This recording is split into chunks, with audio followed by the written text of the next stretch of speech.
Good morning and welcome to a wet and rainy day here at Kilo Hotel Quebec Mike Bowerman Airport, which is in the Pacific Northwest town of Hokum, and I hope I pronounced that correctly. This, by the way, is a fantastic little freeware airport which is produced by ORBX. It's kind of payware quality really. There's a whole host of things going on here, but it's a great little place to use as a base to explore this area, and yeah, fantastic. So the reason we're here is because A2A have released the rain effect, or the canopy rain effect, for the Spitfire today.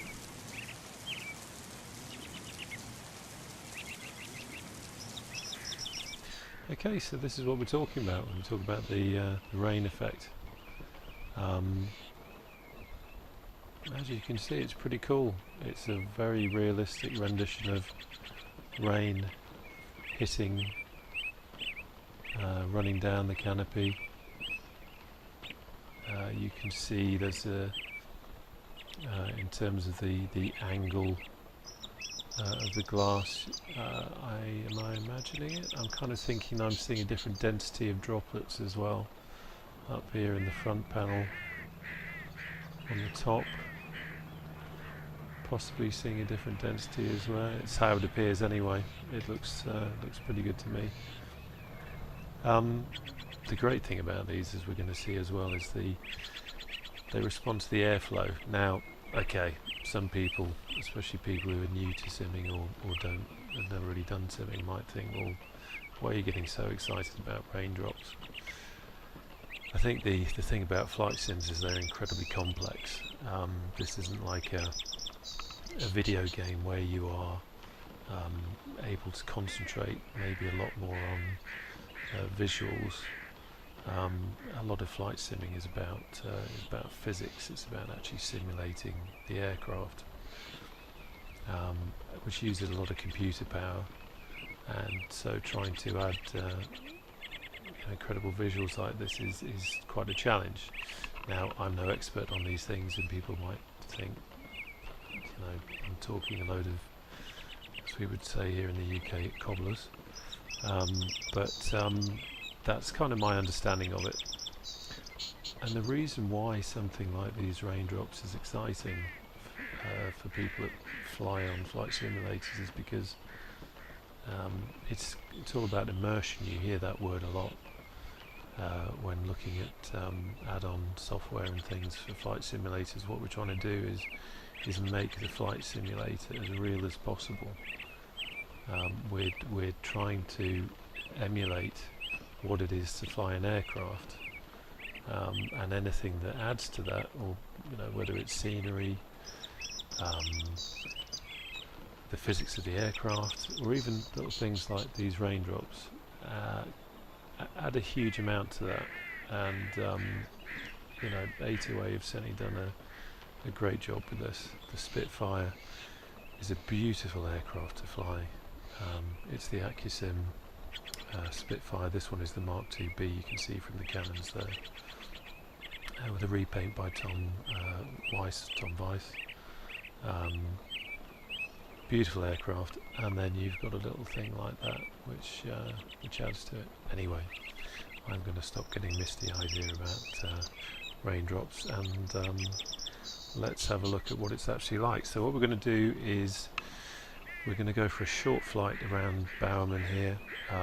I've been using Bowerman to practice takeoff rolls, which since the recent update, the one prior to this, where the physics was adjusted slightly, I used to have my takeoff rolls nailed, and they've made the A2A made the physics of the Spit even more realistic. By reducing the stability, the Spitfire's got quite a narrow undercarriage, which makes it not quite as stable as some of their other aircraft. And coupled with the torque produced by the engine, it makes for an interesting ride. So I'm not 100% happy with my takeoffs at the moment, so I've been doing some practice from here. You're about to witness one. I have no idea how it's going to go. Hopefully it won't be as bad as some of the ones I've been doing recently, but as they say, practice makes perfect, and yeah, let's go for a flight and let's see what happens to these raindrops as we fly around.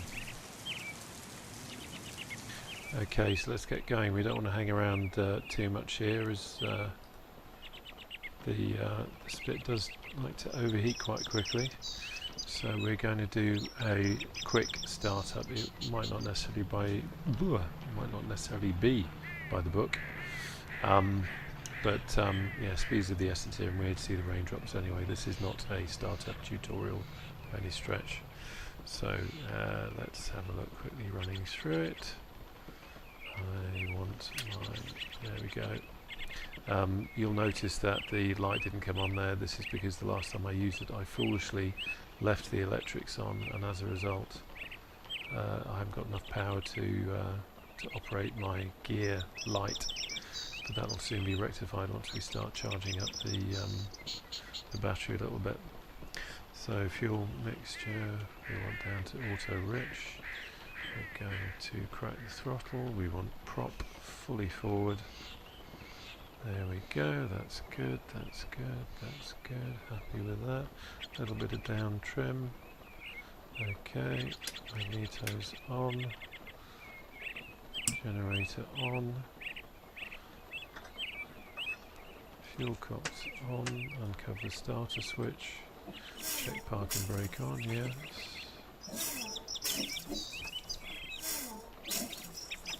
4 shots of the good stuff. Happy with everything there. Go. And we didn't load a cartridge.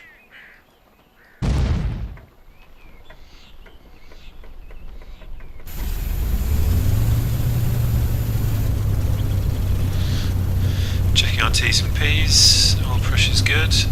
Happy with that. Looking good. While we're here, let's just put our nav lights on.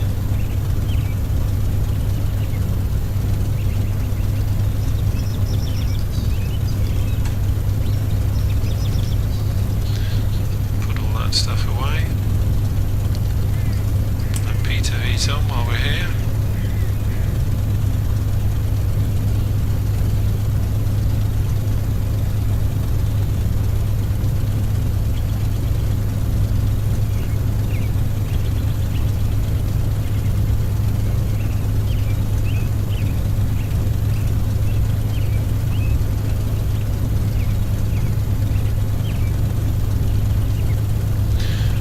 Waiting for our radiator to get to 60. Radiator's fully open.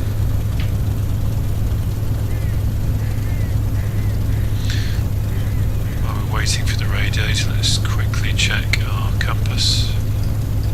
So we release that liner up. So our heading is about 49. Oh, there we go, 49. What have we got here? We've got 50, so let's just dial in. Don't quite get it spot on. There we go, 49. As we chuck it around a bit, this will lose accuracy because of the gyro, so this is how you constantly keep making sure that your direction indicator is correct to your compass. I did do a tutorial video on that, which I shall pop up here, so if you want to have a look, you can have a look at that.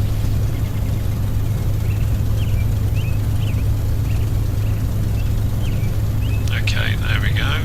We are pretty much there now. Don't want to hang about. Let's do a quick run up.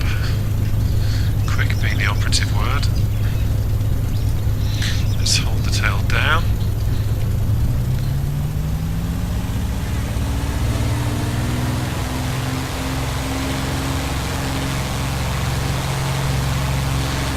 Mag check. Good. Good. Cycle the prop.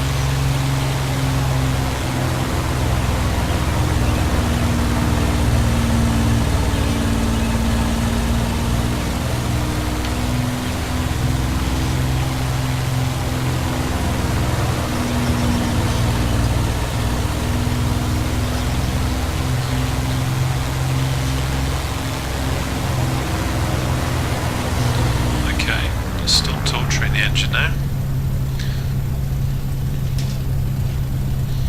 Okay, let's get going.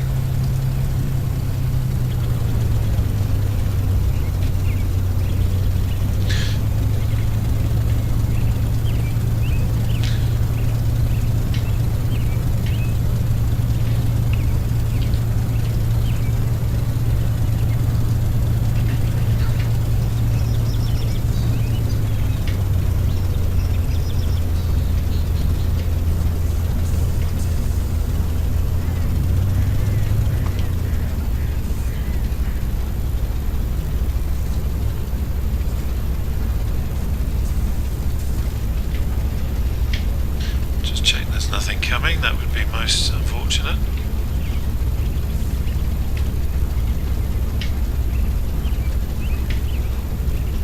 Okay, now you should get a better idea of this because we're actually got the head up now for the takeoff run. If you watch what happens when we open the throttle, and you can see what happens to these raindrops. Right, quick check. Everything's looking good, props where it should be, mixtures where it should be. We're going to put the landing light on.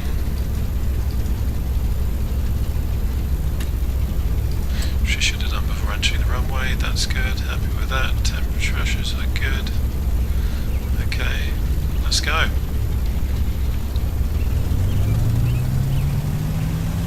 See the raindrops moving there?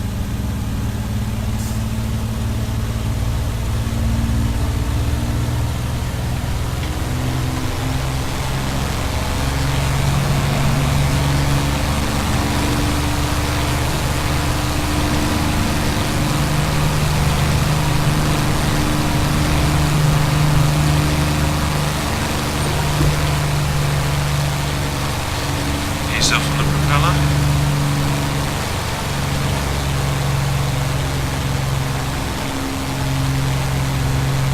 Gear up.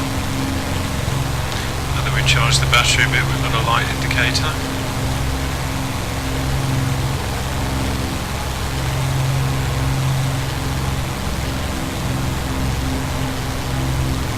Just back a little bit more on the prop.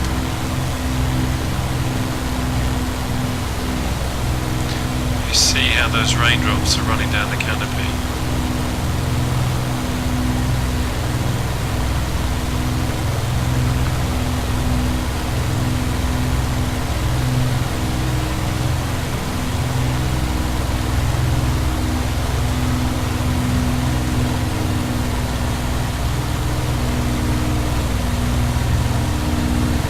Let's adjust the radiator now.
bring it back down.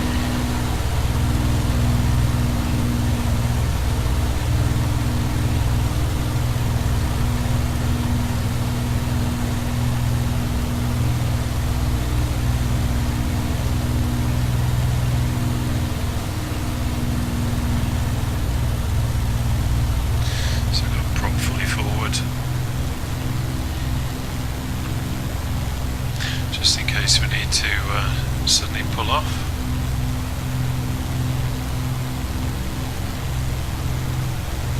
I believe that is a sewage works on the approach there, so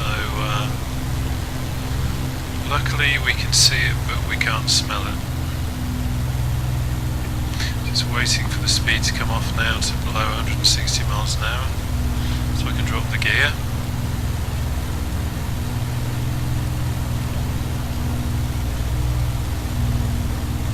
Still rather fast here, a bit faster than I would like to be.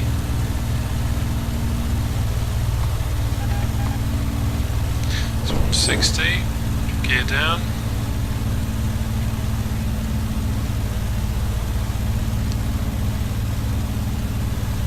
Check the wing indicator, yeah, pins there. Now the next figure I'm looking for is 120 miles an hour, so I can dump the flap, which will also help to slow us down.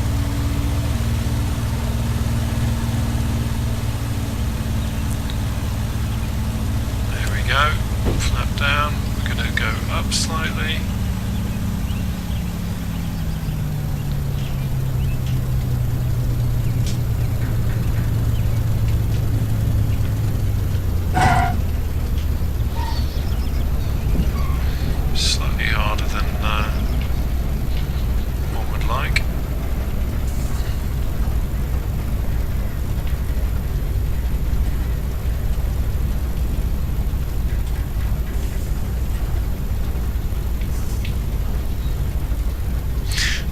Let's get those radiator panels open. Let's get the flaps up. Let's not hang about.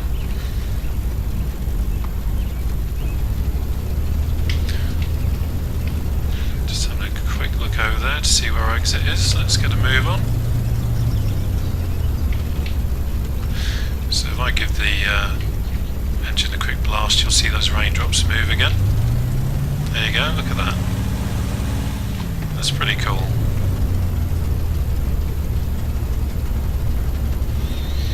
Even though it's raining, let's open the canopy. Ooh. Accidentally raised the gun sight.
lights there to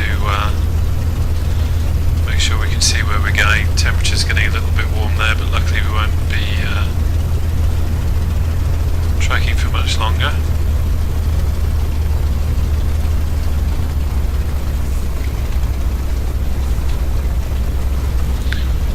Close the canopy again so we don't get too wet.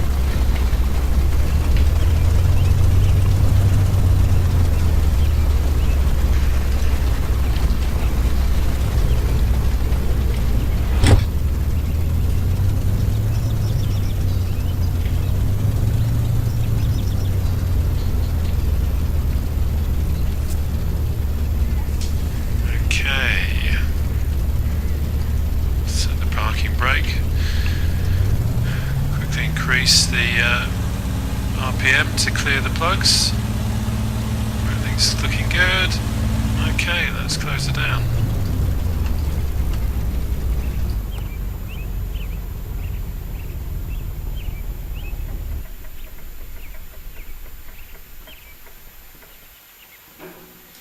Okay, all good. And generator off, nav lights off. Okay, that's us at a rainy Bowerman.